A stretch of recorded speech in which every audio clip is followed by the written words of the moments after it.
हम सब social media को यूज करते हैं। दिन का इतना बेसिक हिस्सा बन चुका है कि आप रियलाइज भी नहीं करते। कभी कुछ लोग फेसबुक पे, कुछ ट्विटर पे, कुछ इंस्टाग्राम पे, और भी बहुत सारे हैं जिनके बारे में मैं जानता भी नहीं होऊंगा। पर ये इतना डेंजरस है अगर हम समझे ना हम क्या कर रहे हैं। इसीलिए मैं आपसे ये बात करने आया हूं, इसके कुछ पहलू बताने आया हूं। एक ट्विटर किलर है जिसने 9 लोगों को, 9, 8 महिलाएं, एक मेल, एज क्या, 15 साल के बच्चे, 15 साल में आप, यू नॉट इवन अडल्ट, 15 साल के बच्चे से लेके 26 साल तक को मारा, किल्ड देम, मर्डर्ड देम। कहां पे हुआ? जापान में। कैसे हुआ ये बताना चाह रहा हूं आपको, और आप लोगों को थोड़ा बताना चाह रहा हूं कि आप नौजवानों को भी समझाइए और खुद भी सोचिए कि सोशल मीडिया पे आप क्या रिस्क लेते हैं। देखो, एक तो होता है कि हम रियल वर्ल्ड में लोगों से, बहुत लोग ऐसे हो गए हैं रियल वर्ल्ड में लोगों से नहीं मिलते, सारा दिन आंखें गड़ी रहती हैं, फोन में लगे रहते हैं, या यूट्यूब देख रहे हैं, या ट्विटर कर रहे हैं, या फेसबुक कर रहे हैं, या इंस्टाग्राम कर रहे हैं। उससे दो चीजें हैं। पहला तो एक डेंजर मैंने बताया हुआ है आपको कि आप रियल वर्ल्ड प्रॉब्लम्स को ना रियलाइज करके एक लय में कुछ भी बोल देते हैं, उसके कुछ कॉन्सिक्वेंसेस होते हैं। अगर आप फेसबुक की बात, मैं पॉलिटिकल ट्विटर की बात नहीं कर रहा, फेसबुक पे हैं आप, कुछ भी उल्टा पुल्टा लिख देते हैं, अपने सर्कल में लड़ाइयां कर लेते हैं, अपने दोस्तों से लड़ाइयां कर लेते हैं, कोई फायदा नहीं। पर ये ज्यादा सीरियस बात है, ये लाइफ के डेंजर की बात है। कैसे हुआ ये ऐसे हुआ कि ये व्यक्ति 30 साल का है सिर्फ, बहुत बड़ा नहीं है जिसने किया है ये। फेमस हो गया है ट्विटर किलर के नाम से टोक्यो में, जापान के अंदर। ये करता क्या था कि अगर कोई डिप्रेस्ड है ना व्यक्ति, या कोई अपसेट है, और उसने ट्वीट कर दिया कि अरे, जिसको बोलते हैं सुसाइडल थॉट्स, या कोई नेगेटिव थॉट्स, या डिप्रेस्ड थॉट कि मैं जिंदगी से परेशान हूं, जिंदगी से मैं ये हूं, तो ये उनको अप्रोच करता था, डायरेक्ट मैसेज करता था। इससे पहला लेसन, स्पेशली यंगस्टर्स को, अगर आप लो फील कर रहे हैं, आप डिप्रेस्ड फील कर रहे हैं, आप प्लीज अपने पेरेंट्स के पास जाइए, आप अपने फ्रेंड्स के पास जाइए। रियल वर्ल्ड में बात करना चाहते हैं तो ऑनेस्टली प्रोफेशनल हेल्प भी ले लीजिए। पर आप अगर ट्विटर पे ऐसे पता बोल देंगे कि मैं ये करना चाहता हूं, बहुत क्रिमिनल्स बैठे हैं, बहुत गंदे दिमाग के लोग बैठे हैं। मैं पागल नहीं बोलूंगा, मैं इनको पिरवर्टेड बोलूंगा। 9 व्यक्ति। तो अगर आप लो फील कर रहे हैं, एक ह्यूमन, एक इंस्टिंक्ट है, हम सब लो फील करते हैं कभी कभी, ये एक ह्यूमन टेंडेंसी है। Please talk to your friends, आपका कजन, योर पेरेंट्स, एनीबडी। इन बेचारे 9 लोगों ने क्या किया, ये ट्वीट कर दिया कि हम डिप्रेस्ड हैं, या हमारा दिमाग का संतुलन खराब है, हम लो हैं, ऐसी बातें इन्होंने ट्वीट करी। तो ये किलर ने क्या किया, इसने उनको डायरेक्ट मैसेज करता था, उनको बुलाता था, ट्विटर के थ्रू ही बुलाता था उनको, और कहता था तुम्हें अगर सुसाइड करने का मन है मैं तुम्हारे को हेल्प कर दूंगा। और मैं इसलिए बोलता हूं सोशल मीडिया डेंजर, जब वो लोग इसको मिले, मे बी इसलिए मिले कि उनको कोई बात करने के लिए आदमी चाहिए था, कोई उनको लगा सिंपथी दे रहा है, कहीं उनको लगा कंपेनियनशिप दे रहा है, इसने उन औरतों को मार दिया रेप करने के बाद। टीनेजर्स थी इसके अंदर। He used to rape them and kill them through social media, और अपना नाम रखा हुआ था इसने हैंगमैन।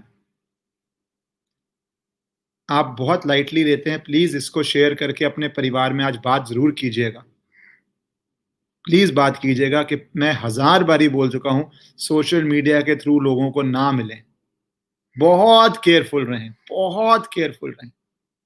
आपको नहीं पता कौन क्या कर रहा है। और ये तो छोटे छोटे होते हैं, किसी के 10 फॉलोअर्स, किसी के 50 फॉलोअर्स। मैं फेसबुक की बात कर रहा हूँ या ट्विटर की बात कर रहा हूँ, 200 आप जानते भी नहीं है, आप उनको ढूंढ भी नहीं पाएंगे। ये पकड़ा कैसे गया? क्योंकि एक महिला जब गायब हुई तो पुलिस इन्वेस्टिगेट कर रही थी, इन्वेस्टिगेट करके इसके घर पहुंची, और क्या पाया? इसके घर में 8 महिलाओं की और 1 मेल की बॉडी पाई। और बॉडी कैसे पाई? छोटे-छोटे हिस्सों में, कोल्ड स्टोरेज में। So he used to rape and murder. इस तरह का व्यक्ति था। और मैं इतना इंसिस्टेंटली क्यों बोल रहा हूँ? क्योंकि मुझे बहुत बारी मैंने देखा है कि लोग ना सोशल मीडिया के बहुत फ़ायदे हैं, फ्री स्पीच है, बहुत फ़ायदे हैं, पर डेंजर्स लोग समझते नहीं हैं।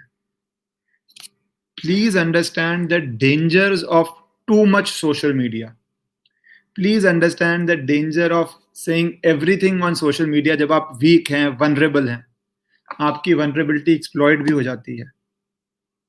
रूम में बुलाता था, अपार्टमेंट में बुलाता था, 15 साल के बच्चों से लेके 15 साल क्या होता है बच्चा? 8वीं 9वीं 12वीं क्या होती है? 17 हाँ, 8वीं 9वीं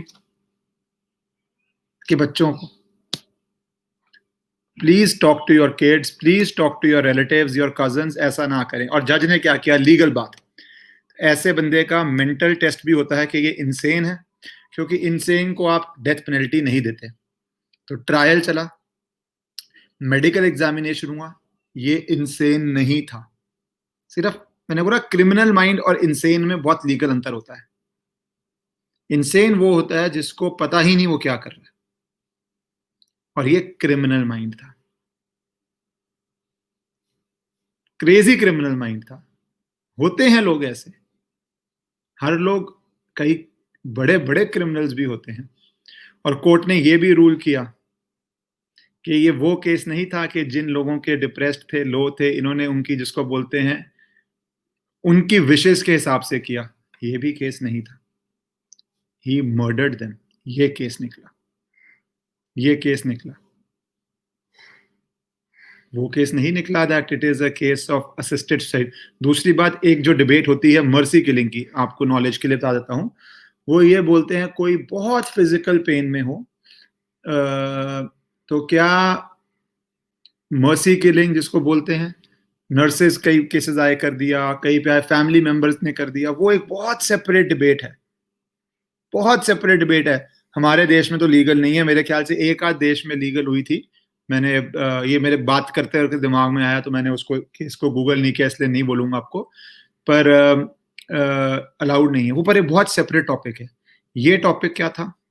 ट्विटर पे मिला उन लोगों को जो लो थे, जो कुछ वीक बातें कर रहे थे उस समय जब माइंड होता है, उनको अपने अपार्टमेंट में लेके गया, सामने आया, रेप केसेस भी सामने आए, मर्डर केसेस भी सामने आए, और इसको जजेस ने कन्विक्ट किया। जज यानो थी, उन्होंने कन्विक्ट किया और कहा कि ये पूरी तरह से डेथ के लिए रिस्पॉन्सिबल है, और उसको डेथ पेनल्टी दे दी गई। डेथ पेनल्टी पे एक और बात बोल दूं, जापान में अभी भी डेथ पेनल्टी है और बहुत स्ट्रांग है। वो बताते भी नहीं कब देंगे आपको, कि पब्लिक सिम्पथी, ह्यूमन राइट्स ना बन जाए। जब वो देखते हैं बहुत घटिया क्राइम है, जब वो कन्विंस्ड होते हैं क्राइम हो गया है, तो वो डेट अनाउंस नहीं करते।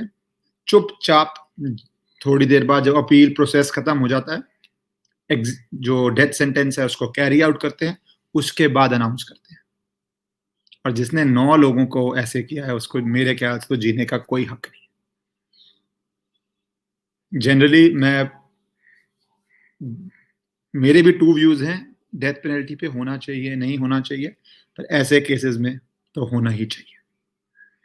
बट उससे ज्यादा जो मैं आपको बात करने आया हूं, गंभीर बात है, गंभीरता से लीजिएगा, अपने सर्कल्स में जरूर बात कीजिएगा, सोशल मीडिया को बहुत ध्यान से कीजिएगा, और लोगों को मिलना तो भाई, एक मैंने यूएस केस भी बताया था कि फैमिली के साथ लड़की को लेके गया था, फैमिली को शक्ल दिखाई थी, गाड़ी दिखाई थी। सो आप कंफर्टेबल फील करते हैं कि अरे अब तो कुछ गलत नहीं करेगा, क्योंकि मेरी फैमिली को शक्ल दिखा चुका है, गाड़ी दिखा चुका है, तो कुछ गलत करेगा, पकड़ा जाएगा। बहुत अजीब अजीब दिमाग हैं बाहर, जिससे बोलते हैं ना, err on the side of caution.